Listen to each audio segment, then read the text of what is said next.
อยู่ตามท้องไร่ปลายนาเด้อฝนตกแล้วก็มีเสียงเครียด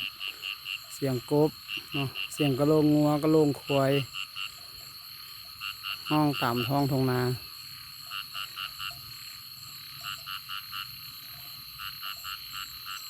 ที่ขอบเขตบ้านบันไซเด้อเนาะทางบ้านนาสังเล็ก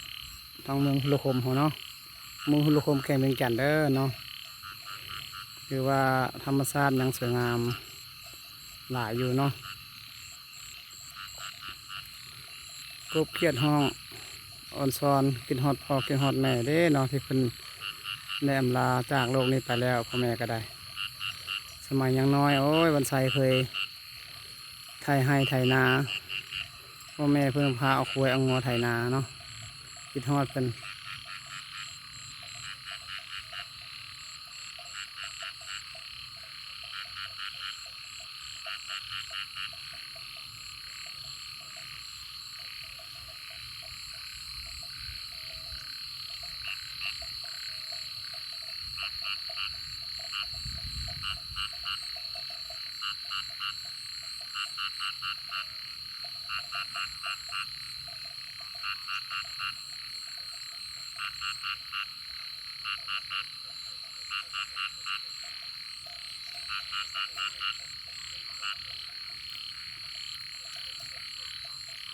เสียงกบธรรมชาติเนาะมันกบเลี้ยงเลยเนาะเป็นกบธรรมชาติอยู่แถวคิมป่าในหลายอยู่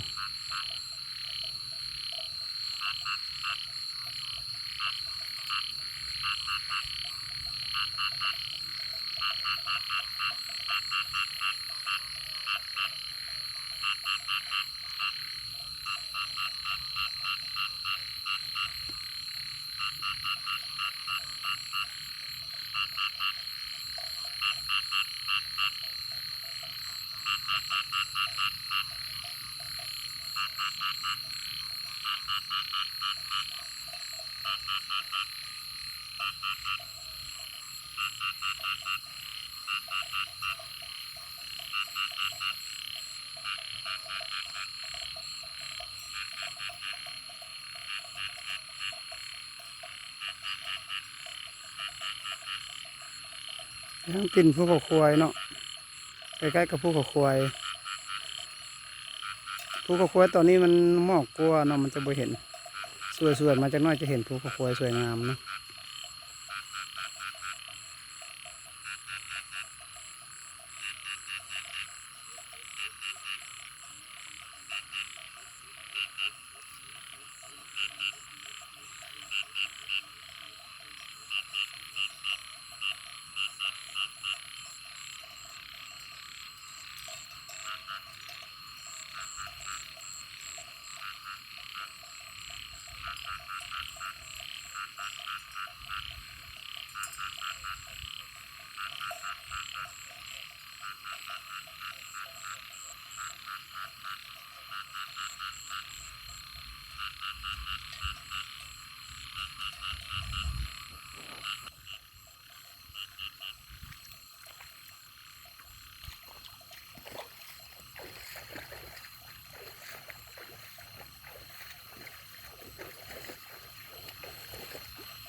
กับมือ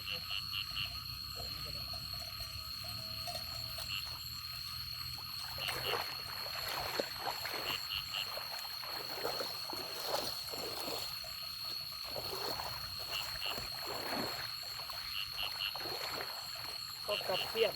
ก็กับเพียดโมมีเพียดโมมีกบธรรมชาติทำบ่ได้มันกบธรรมชาติมันหลากหลายมีน้ำหลายเดี๋ยวเก็บตัวนี้ก่อนเดี๋ยวสิพาท่านผู้ชมไปเบิ่งอันเพียดตัวนี้มันกำลังอันห้องอยู่คือกบนี่ได้เขียดบักกบมันแท้มันนี่คือกบนี่แหละมึงเด้อมันกบอีหลีได้นี่กบอย่างนั้นนะมันเป็นกบตัวเขียดโอ้คิดแต่โมไปซะละ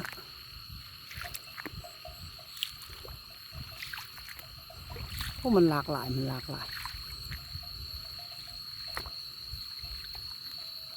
โอ้มีตัวคันคากับมี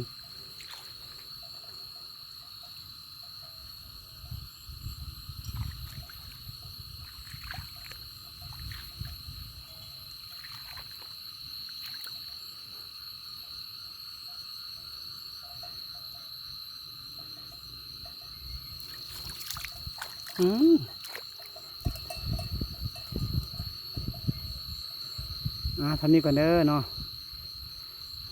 ก็น่าจะมาถ่ายให้เบิ่งใหม่ฝนตกสุน่าแถวข้างบ้านผักส่งไอ้น้องเนาะมันใส่ประจำการอยู่พี่แต่ละมือเนาะมื้อนี้มีความสุขหลายฝนตกยินเสียงกบเสียงเครียดทำไปได้การมาทางบ้านเกิดทางเมืองหุลคมเชิญมาผักมาผ่อนบ้านผักส่งไอ้น้องเด้อเนาะอยู่ทางเข้าบ้านน้ำอ่างแถวนั้นสังเล็กเนาะ